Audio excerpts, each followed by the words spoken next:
নমস্কাৰ মৰমৰ বন্ধু-বান্ধৱীসকল পোনপটীয়া মোৰ ইউটিউব চেনেললৈ তোমালোক সকলোকে আন্তৰিক স্বাগতম জনাইছোঁ।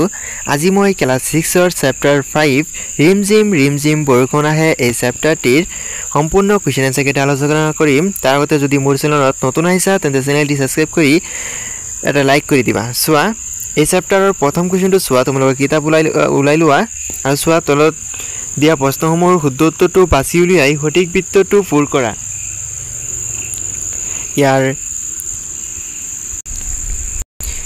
ইয়াৰ দুটা option type MCQ type question আছে। তাৰ প্ৰথম কুৱেশ্যনটো ক নম্বৰ কুৱেশ্যনটো চোৱা, ৰ'দত গছৰ সেউজী পাতবোৰ কিদৰে থাকে।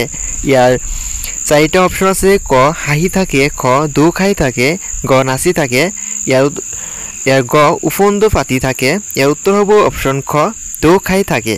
তোমালোকে অপশন খটোত তোমালোকে ডিকচিনটি দিবা, নাইবা তোমালোকে বহীত পাৰিলে বহীত লিখি ল'বা অপশন খ দু খাই থাকে, এইটো শুদ্ধ। ঠিক আছে, তাৰপিছত খ নম্বৰ, কবিয়ে কবিতাটোত কি গণিব নোৱাৰাৰ কথা কৈছে। ইয়াৰ অপশন আছে, ক পানীৰ টোপ, খ ঘাঁহ বন, গ গীত, গ বিজুলী। ইয়াৰ উত্তৰত হ'ব অপশন ক পানীৰ টোপ। তাৰপিছত চোৱা এতিয়া 2 নম্বৰ প্ৰশ্ন নম্বৰ 2, শব্দ অৰ্থ মিলাই আহা।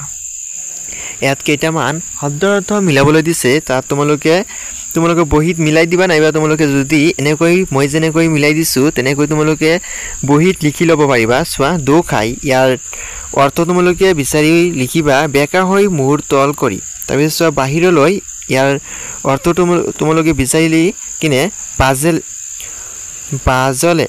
তাৰপিছত উফন্দ উঠে, বাহে উফঙে। এতিয়া চোৱা 3 নম্বৰ প্ৰশ্ন নম্বৰ 3, তলত দিয়া প্ৰশ্নবোৰৰ শুদ্ধ উত্তৰ দিয়া। চাবা তলত দিয়া প্ৰশ্নকেইটাৰ উত্তৰ দিবলৈ দিছে। তাৰ ক নম্বৰ প্ৰশ্নটো আছে, কবিয়ে পথাৰ আৰু গছৰ সেউজী পাতবোৰ ৰ'দত কেনেদৰে থাকে বুলি কৈছে।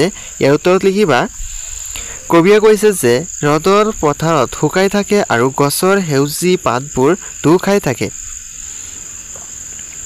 তাৰপিছত খ, কবিয়ে পানীৰ টোপালবোৰ কিয় গণি শেষ কৰিব নোৱাৰোঁ বুলি কৈছে। ইয়াৰ উত্তৰ লিখিবা এইদৰে, কাৰণ বৰষুণৰ টোপালবোৰ ইমান বেছি যে গণি শেষ কৰিব নোৱাৰি।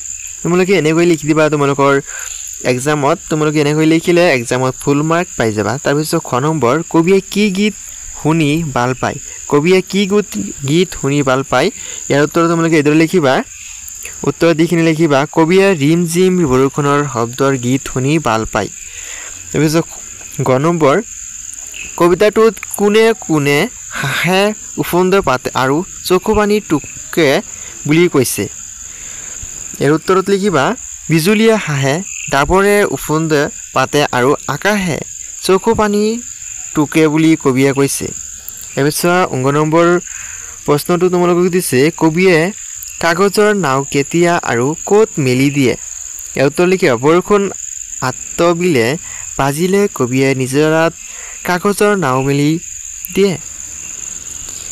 এইদৰে লিখিবা। তাৰপিছত প্ৰথম নম্বৰ কুৱেশ্যন, কবিয়ে কোনে ক'ত আৰু কি হৈ বাহে বুলি কৈছে। ইয়াৰ উত্তৰত এইদৰে লিখিবা, কবিয়ে কৈছে যে নাওখনে দূৰে দূৰে নাচি নাচি নীলা আকাশত জোনটি হৈ বাহে। বন্ধুসকল আজি ভিডিঅ'টি ইয়ালৈকে আছিল। তোমালোকৰ ভিডিঅ'টি কেনেকুৱা লাগিল তোমালোকে কমেণ্ট কৰি জনাবা, আৰু যদি ইয়াৰ আগৰ প্ৰত্যেকটো চেপ্টাৰৰ ভিডিঅ' মই বনাই থৈছোঁ, তোমালোকে এই চেনেলৰ প্লেলিষ্টত গৈ ভিডিঅ'খিনি চাই ল'ব পাৰিবা। আৰু আগৰ ভিডিঅ'খিনি যদি এতিয়ালৈকে চোৱা নাই তেন্তে এতিয়াই গৈ তোমালোকে এই চেনেলৰ প্লেলিষ্টত চাই লোৱা। আৰু আজি ভিডিঅ'টি সম্পূৰ্ণ চাইছা যদি তেন্তে তোমালোকক অসংখ্য ধন্যবাদ। তোমালোকে কোনটো চেপ্টাৰৰ ভিডিঅ' লাগে তোমালোকে কমেণ্ট কৰি জনাবা।